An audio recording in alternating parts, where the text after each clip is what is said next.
রেখে দিন বাবা। হে মায়েরা, ওগো মায়েরা শুনে রাখুন, যখন আপনার মেয়ে ছেলের বিয়ে দেবেন, আপনি তখন মহিলা আপনার যে বৌমা আনবেন, বৌমার কি দেখবেন? আল্লাহর নবী সুন্দর করে বলে দিয়েছেন, চারটে জিনিস দেখবেন। চারটে জিনিস দেখবেন। একটা হলো বলে মালিহা, সম্পদ আছে কিনা। আপনার যেমন সম্পদ, আপনার বৌমার বাড়ির, মেয়ের বাড়ির, পরিবারের সম্পদে বাড়াবাড়ি একটা সামঞ্জস্যতা আছে না নাই। দুই নাম্বার দেখবেন বলে দীনেহা, ভাই আমার দিনদারি, পরহেজগারি, ইমানদারিটা দেখবেন। বলে নাসাবেহা, বলে হাসাবেহা, ভাই আমার দোস্ত আমার, হে তরুণ যুবকেরা, ভাই আমার তার মধ্যে আপনার নাসাবটা দেখবেন।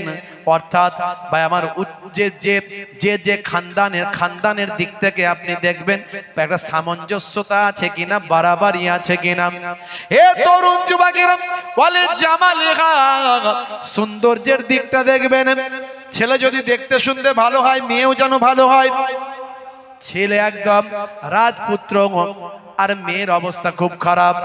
মেয়ে যদি হয় রাজরানী আর ছেলে যদি হয় কুৎসিত, সেটাও কিন্তু খারাপ। একটা সবকিছুর সামঞ্জস্য আছে না নাই। আল্লাহর নবী বলেছেন চারটে জিনিস দেখতে। তবে মনে রাখবেন, এই চারটে জিনিসের মধ্যে সবচেয়ে বেশি প্রাধান্য দেবেন দিনদারির ক্ষেত্রে।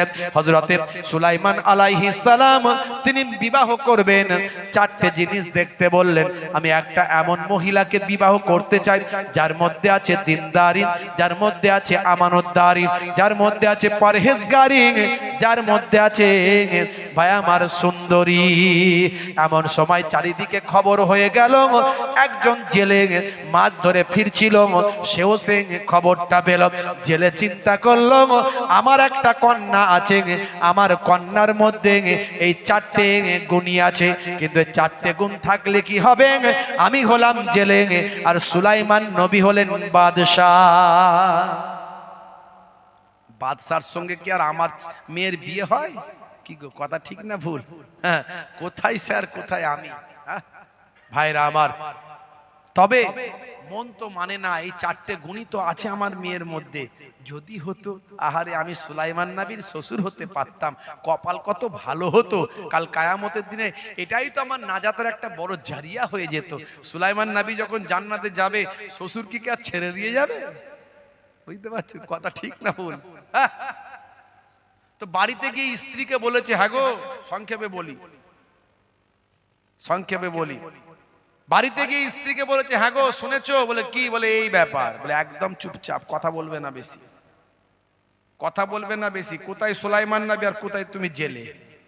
এ কথা যদি বাইরের লোক জানে, তোমাকে মেরে ধুনে দেবে সব। সুলাইমান নবীর শ্বশুর হবে, খেয়ে দে কাজ নাই, চুপ করো।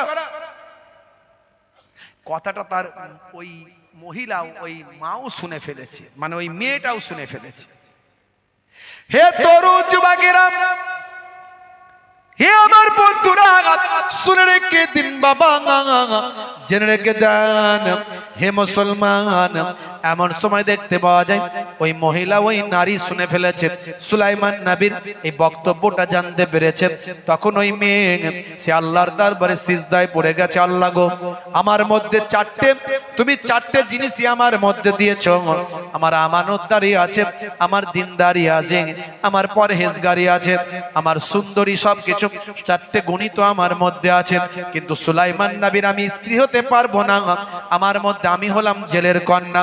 আল্লাহ তুমি সবই পারো, তুমি চাইলে সুলাইমান নবীর স্ত্রী হিসাবে আমাকে বানিয়ে দিতে পারো, তাতে তুমি তার রাজত্ব থাকা অবস্থায় হলেও হবে, আর নতুবা তার রাজত্ব শেষ করে তাকে আমার মতো গরিব বানিয়েও আমাকে তার স্ত্রী করিয়ে দিতে পারো। আমি তার সম্পদের প্রতি আমার কোনো লোভ নাই, আমি তার স্ত্রী এই জন্য হতে চাই, কাল কিয়ামতের দিনে আমি সুলাইমান নবীর স্ত্রী হিসাবে আল্লাহর দরবারে উঠব। সজ্জর করে কাঁদছে, নামাজে সিজদায় পড়ে গেছে। মাগো শোনেন, একজন নারী, তার ভাবনা, তার চিন্তা, মুসলমান। হে তরুণ যুবকেরা, ওদিকে সুলাইমান নবীর একটা শত্রু ছিল, বদমাইশ জালেম একটা জিন। জিনেরা যে কোনো সময় যে কোনো রূপ ধারণ করতে পারে। সব সময় চেষ্টা করতো কিভাবে সুলাইমান নবীর চেহারা ধারণ করে সুলাইমান নবীর আংটিটা কিভাবে চুরি করা যায়। কারণ সুলাইমান নবীর আংটি যদি আমি চুরি করতে পারি তাহলে আমি সারা পৃথিবীতে রাজত্ব করব। আর সুলাইমান নবীকে নকল বানিয়ে তাকে মারধর করে মেরে ধরে সাইডে ফেলে দেব। হে তরুণ যুবকেরা, একদিন সুলাইমান নবী নিজের আংটিটা একজনের কাছে রেখে একটু বাইরের দিকে গেলেন, টয়লেটে গেলেন। সেই সময় ওই টকে টকে ভাই আমার লক্ষ্য রাখা জালেম বদমাইশ জিনটা সুলাইমান নবীর চেহারা ধরে সেই সময় হে তরুণ যুবকেরা সেই মানুষটাকে এসে বলল, আমার তাড়াতাড়ি আংটিটা দাও। আংটিটা নিয়ে নিল।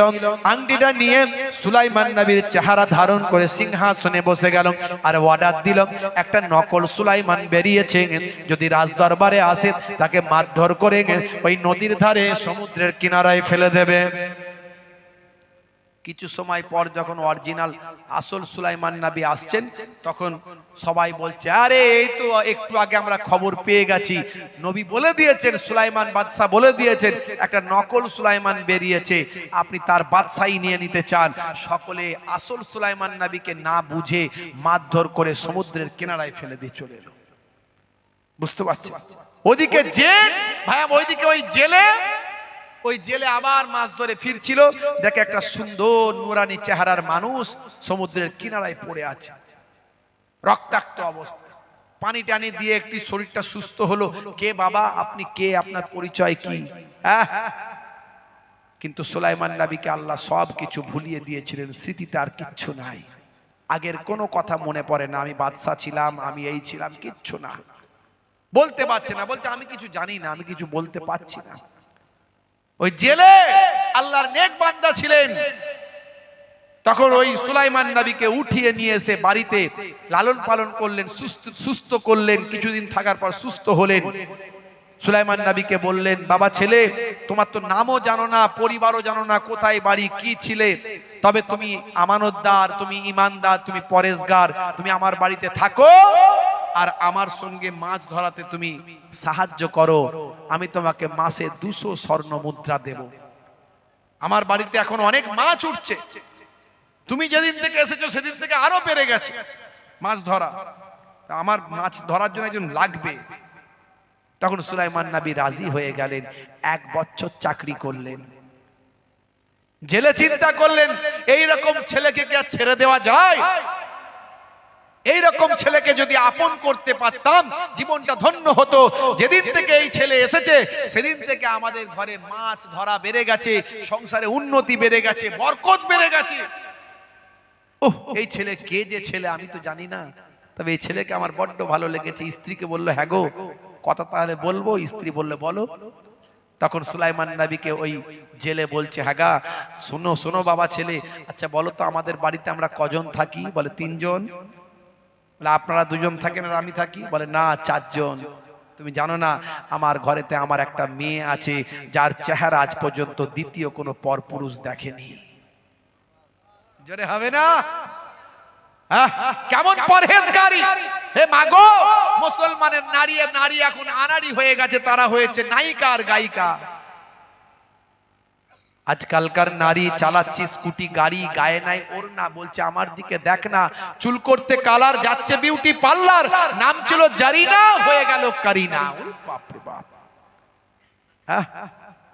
লাল শাড়ি, লাল টিপ, লাল আঁচল মাথায় নাই, সবুজ শাড়ি, সবুজ টিপ, সবুজ আঁচল মাথায় নাই, পিঠটা তাদের ফাঁকা, বলছে যত তাকাবি তাকা। এখন আমাকে এক জায়গায় জলসায় নিয়ে গেছে, জলসা থেকে কিছুটা যেতে হবে, জলসার দিকে যেতে গেলে মোটরসাইকেল চাপতে হবে, গাড়ি আর যাবে না। এখন দেখছি বাইক নিয়ে এসেছে কমিটির একটা ছেলে, হাই রে হাই, বাইকে উঠতে গিয়ে দেখি সামনের সিটটা 1 তলা, পেছনের সিটটা 3 তলা। আমি তোর ঘাড়ে বসবো না কি রে ভাই? বলতে হুজুর এরকমই চলছে এখন, নিউ মডেলের গাড়ি, সর্বনাশ করেছে। এ কাদের জন্য? বলছে ওই লালটু আর লালবানির জন্য তৈরি হয়েছে। মুসলমান, হে তরুণ যুবকেরা, হে আমার বন্ধুরা, শুনে রেখে দিন বাবা, জেনে রেখে দেন। হে মুসলমান, সংক্ষেপে বলি, এমন সময় দেখতে পাওয়া যায় ভাই আমার সুলাইমান নবীকে তখন বললেন, আমার কন্যা হলো দিনদারি, পরেশগারি, আমানতদারি, সুন্দরী, আমার মেয়েকে কি তুমি বিবাহ করবে? সুলাইমান নবী বললেন, এর থেকে ভালো মেয়ে আর কোথায় পাবো, নিশ্চয় বিবাহ করব। বিবাহ হয়ে গেল, আল্লাহর রহমত হলো, ঘরের উপর বরকত হলো। বিবাহের পরে আরো আল্লাহ মাছ ধরার পরিমাণটা বাড়িয়ে দিল। শ্বশুর জামাই দুজনে মাছ ধরতে গেল, আরো বেশি বেশি মাছ পেতে লাগলো। হে তরুণ যুবকেরা, ওদিকে এক বছরে ভাই আমার রাজ্যের ভিতরে অরাজকতা তৈরি হলো, রাজ্যের ভিতরে পরিবেশ খারাপ হয়ে গেল। মাইট ইজ রাইট, জোজ্জার মূল্যক তার অন্যায় অত্যাচার পাপাচারে সারা রাজ্যে ভরে গেল। মানুষ চিন্তা করলো, আলোচনা করলো, সুলাইমান নবী তো এইভাবে দেশ চালান না। সুলাইমান নবী কি করে এগুলো সহ্য করছেন? তিনি কি বদলে গেলেন? তিনি একজন পয়গম্বর, তিনি একজন বাদশা, তিনি কত সুন্দর সিস্টেমে দেশ চালান। আজকে দেশের মধ্যে অত্যাচার, অবিচার, পাপাচার, দুর্নীতিতে ছেয়ে গেছে। সুলাইমান নবী এগুলো কেমন করে সহ্য করছেন? এ কথা একটা ভালো জেন শুনে চিন্তা করলো, হায় রে, আমার সুলাইমান নবী এরকম তো করতে পারে না। দীর্ঘদিন আমি তার সঙ্গে দেখা করি না, একবার যাই রাজ দরবারে গিয়ে সুলাইমান নবী এর মোলাকাত করি। ভালো জিন, শক্তিশালী জিন। সুলাইমান নবী জিন, মানুষ, পশু, পাখি সবের উপর রাজত্ব করতেন। আমি অনেক আলোচনা করেছি, বলছি না, ডিটেলস সংক্ষেপে বলে দিচ্ছি। ভালো জিনটা গিয়ে দেখে, জিন জিনকে চেনে, গিয়ে দেখছে সুলাইমান নবীর চেহারা ধরে এক বদমাইশ শয়তান জিন রাজত্ব করছে। এই জন্য তো দেশের এই অবস্থা। দাঁড়া, তোকে সাইজ করছি। এটা ছিল আরো বড় শক্তিশালী জিন। যেই একটা তারা মেরেছে, ওই ডুপ্লিকেট খারাপ বদমাইশ জিন ও তার সিংহাসন ছেড়ে মাঠ টান খেছে, দৌড়, সোজা উড়ে যাচ্ছে, উড়ে উড়ে সমুদ্রের উপর দিয়ে যাচ্ছে। আল্লাহর কুদরতি ক্ষমতা, তার হাত থেকে আংটিটা সমুদ্রের পানিতে পড়ে গেছে। হে তরুণ যুবকেরা, একটা বড় মাছ খাবার সন্ধান করছিল, আল্লাহর কুদরতি ক্ষমতায় ওই মাছটা তখন আংটিটা গিলে ফেললো, খেয়ে ফেললো।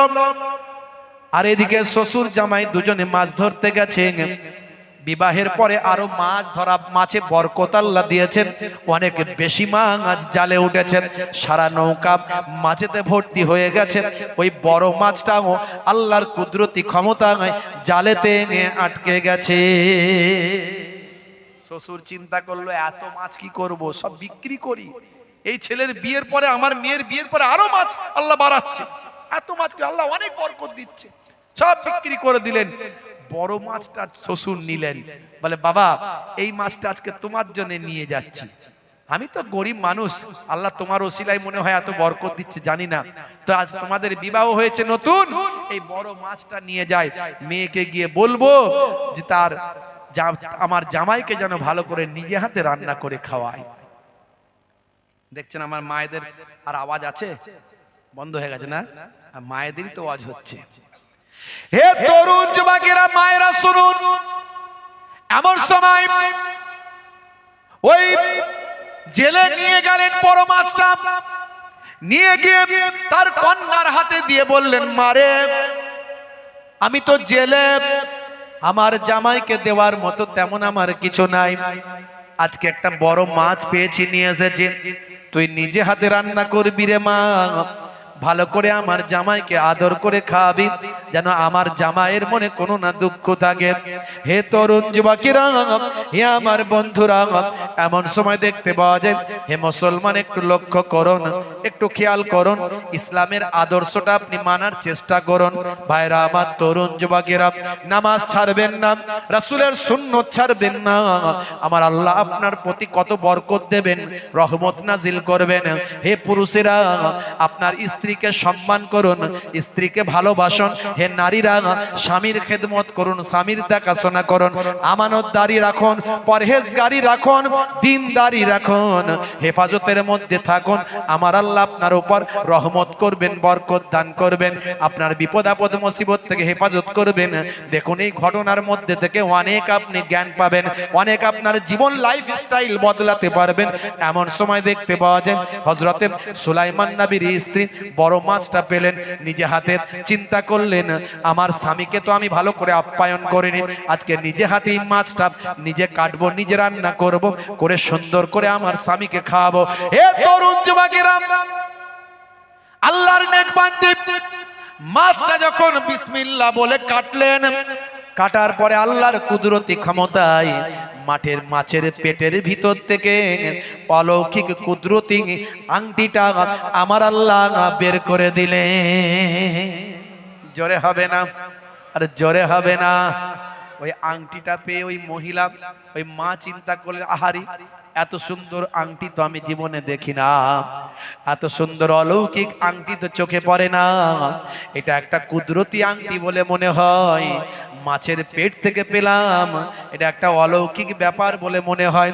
তবে হ্যাঁ, আমার স্বামীকে তো উপহার দেওয়ার আমার কিছু নাই, আমি জেলের মেয়ে, কিছু তো আমার স্বামীকে আমি দিতে পারি না, হয়তো আমার আল্লাহ রাজি হয়ে এই মাছের পেট থেকে আংটিটা আমার হাতে দিয়েছেন, যাতে আমি আমার স্বামীর হাতে ওই আংটিটা একটু পরিয়ে দিন, আজকে ভালো করে আমার স্বামীকে খাইয়ে দাইয়ে আমি আমার এই আংটিটা আমার স্বামীর হাতেতে পরিয়ে উপহার হিসাবে দেব।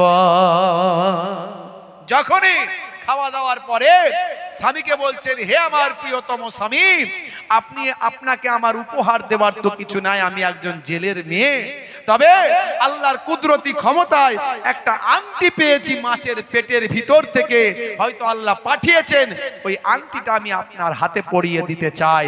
যখন সুলাইমান নবীর হাতেতে ওই মহিলা তার স্ত্রী যখন আংটিটা পরিয়ে দিলেন, সঙ্গে সঙ্গে আংটিটা রিমোটের মতো তার শরীরকে ম্যাচ করে নিল, তার সমস্ত স্মৃতি, আগের পুরনো ইতিহাস সব মনে পড়ে গেল। জোরে হবে না? আর জোরে হবে না? নারী দেখবে ভাইরা আমার, সুলাইমান নবী বুঝতে পারে, বাপরে আমি তো বাদশা, আমি তো পয়গম্বর, সব মনে পড়ে গেল। আমি বলেছিলাম যে এমন একটা মেয়েকে বিবাহ করতে চাই আমার জন্য, আমার বিবাহের বয়স হয়েছে, তোমরা একটা মহিলা খোঁজো যার মধ্যে চারটে জিনিস থাকবে, আমানতদারি, দিনদারি, পরহেজগারি আর সুন্দরী, এই চারটে। আমি যখন বলেছিলাম, সারা রাজ্যে হই হই ব্যাপার। আমি জিজ্ঞাসা করলাম, কই গো এতদিন গেল, পেয়েছো আমার জন্য উপযুক্ত নারী, মহিলা যাকে আমি বিবাহ করব? সবাই তখন বলেছিল, হুজুর দুটো আপনার দেওয়া দুটো শর্ত মিলছে, তিনটে মিলছে না, 4 নাম্বার মিলছে না। কেউ বলে তিনটে মিলছে, 4 নাম্বার মিলছে না। কেউ বলে একটা মিলছে, বাকিগুলো মেলেনি। কেউ খুঁজে পেল না এই চারটে গুণ বিশিষ্ট নারী। আপনাদের এখানে মনে হয় এরকম মহিলা আছে, আছে না? 4টি আছে, তাই তো? মাশাআল্লাহ, মাশাআল্লাহ, মাশাআল্লাহ। তেমন সময় সুলাইমান নবীর মনে পড়ে গেল যে একটা চিঠি আমার কাছে এসেছিল। ওই জেলের মেয়ে তখন চিঠি লিখে পাঠিয়েছিল, হুজুর আপনি যে ধরনের মহিলা বিবাহ করতে চান, 4টে গুণ তার মধ্যে পেতে চান, ওই 4টে গুণ আমার মধ্যে আছে, আমি আপনার স্ত্রী হতে চাই। তবে হ্যাঁ, আমি কিন্তু একজন জেলের মেয়ে, আমি জেলের মেয়ে বলে আমাকে অবজ্ঞা করবেন না। আমি আপনার স্ত্রী হতে চাই, আপনার সম্পদের জন্য নয়। আমি সুলাইমান নবীর স্ত্রী এই জন্য হতে চাই, কাল কিয়ামতের দিনে সুলাইমান নবীর স্ত্রী হিসাবে আল্লাহর দরবারে উঠব। সেদিন যখন আমাকে বলা হলো যে একটা চিঠি এসেছে হুজুর, আমি বললাম পড়ো। চিঠিতে এই লেখা যখন পড়লাম, আমার সঙ্গী সাথীরা বলল, হুজুর 4টে গুণ থাকতে পারে, কিন্তু জেলের মেয়ে তো আর আপনার স্ত্রী হতে পারে না, জেলে তো আর আপনার শ্বশুর হতে পারে না, আপনি বাদশাহ, আপনি পয়গম্বর, আপনি বাদশাহ। তখন আমার সেটা কিছুক্ষণের জন্য মনে হয়েছিল, ঠিকই তো বলেছে। আমি তখন চিঠিটাকে নিয়ে ছিঁড়ে ফেলে দিয়েছিলাম।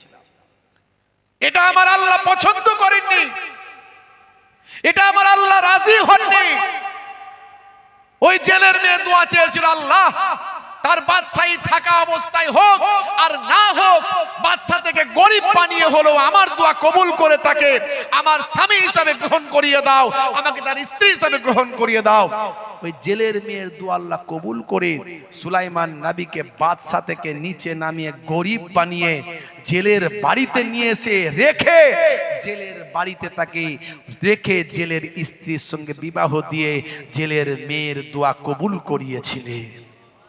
হে নারীরা, মায়েরা, আপনি যদি আল্লাহ ওয়ালা হয়ে যান, আল্লাহর নেক বান্দি হয়ে যান,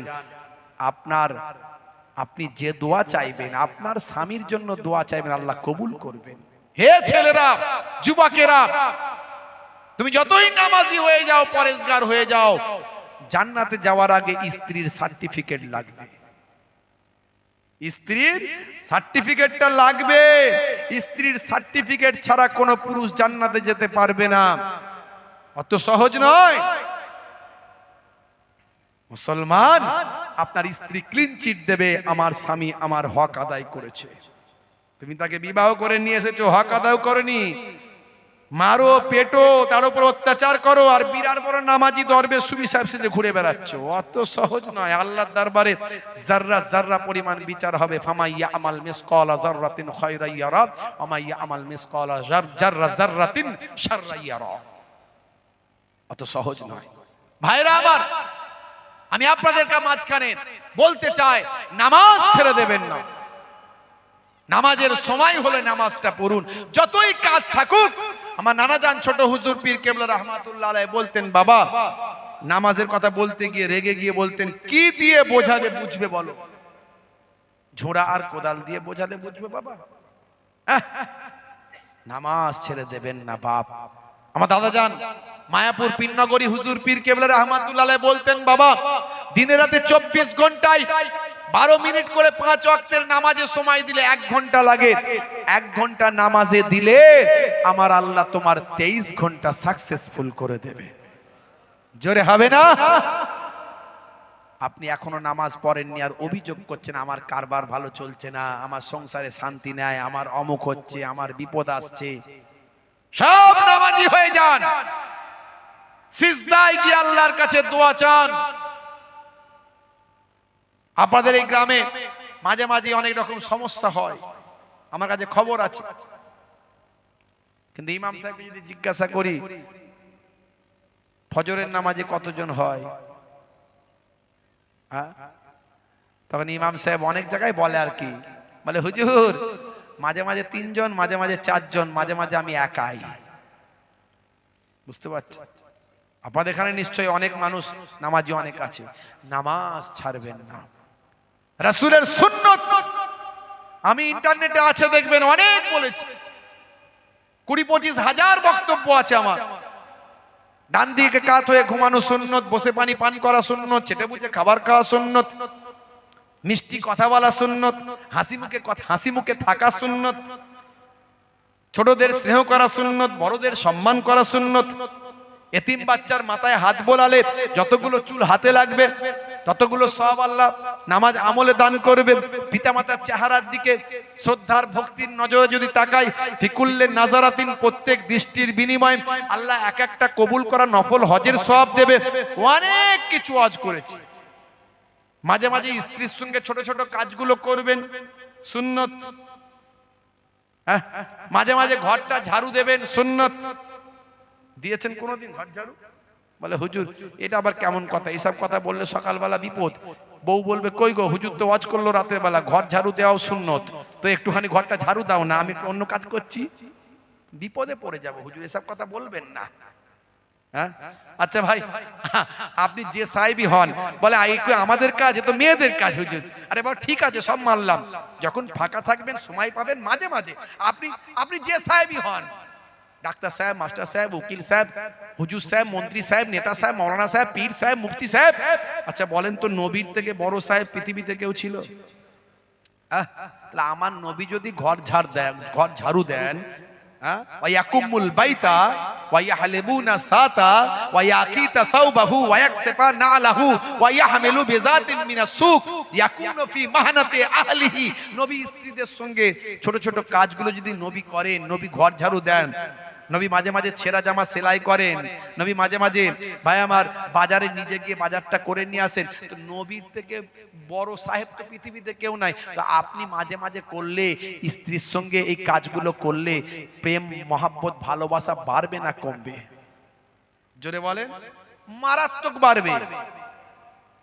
বুড়ো বুড়ি হয়ে যাবেন তো প্রেম কমবে না। আর এখনকার ছেলেদের প্রেম টেকে না, এদের যত প্রেম বিয়ের আগে, বিয়ের পরে আর প্রেম নাই।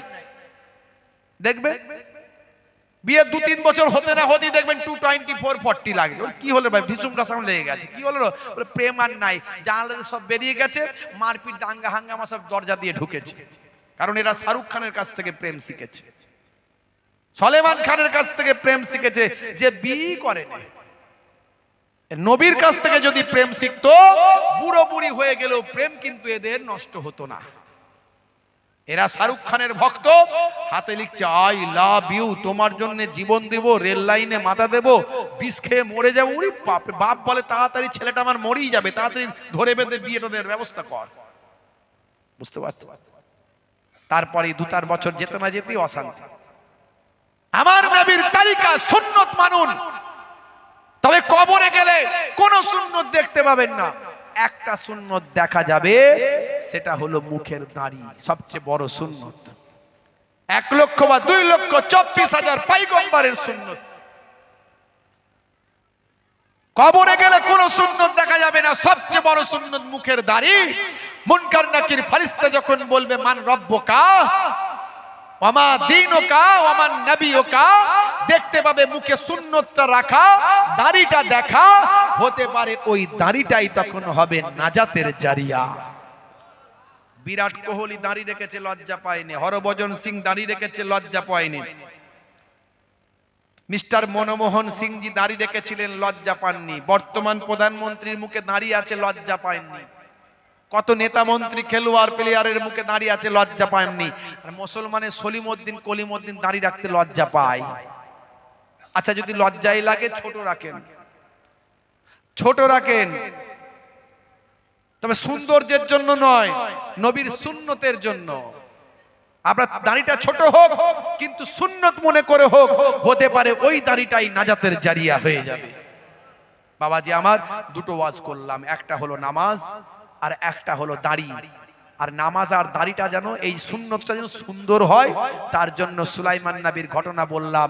অহমিকা, তাকাব্বর, আত্মগরিমা, মানুষকে কষ্ট দেওয়া। এখন অনেকে নিজেকে আমিত্ব জাহির করার জন্য মুখকে বাংলার 5 করে রাখে, দেখবেন, মানে লোকে যাতে ভয় পায়, সম্মান করে, সাহস যাতে না পায় কথা বলার। হ্যাঁ, মুখকে বাংলার 5, বাপরে বিরাট বড় ব্যক্তি তো, কেউ সহজে কথা বলতে পারবে না, যাতে লোকে ভয় পায়। অনেকে দেখবেন মানুষ যাতে ভয় পায়, মোটা গোপ রাখে, গোপ। অনেকে বীরাপ্পনের মতো গোপ, এইখান থেকে নিয়ে এসে এরকম করে নিয়ে এসে এইখানে, ওরে বাপ রে বাপ, ওরে লোকে কথা বলতেই ভয় পায়, এই গোপ দেখি তো মাথা খারাপ। বুঝতে পারছো? আর আমার নবী, তার দরবারে বাচ্চা এসে কথা বলতো, বৃদ্ধ এসে কথা বলতো, বৃদ্ধা এসে কথা বলতো। আমার নবী বলেন, মিষ্টি মুখ রাখা, হাসি হাসি চেহারা রাখা, এটা নবীর সুন্নত, যাতে সবাই কথা বলতে পারে। নবীর আদর্শ, নবীর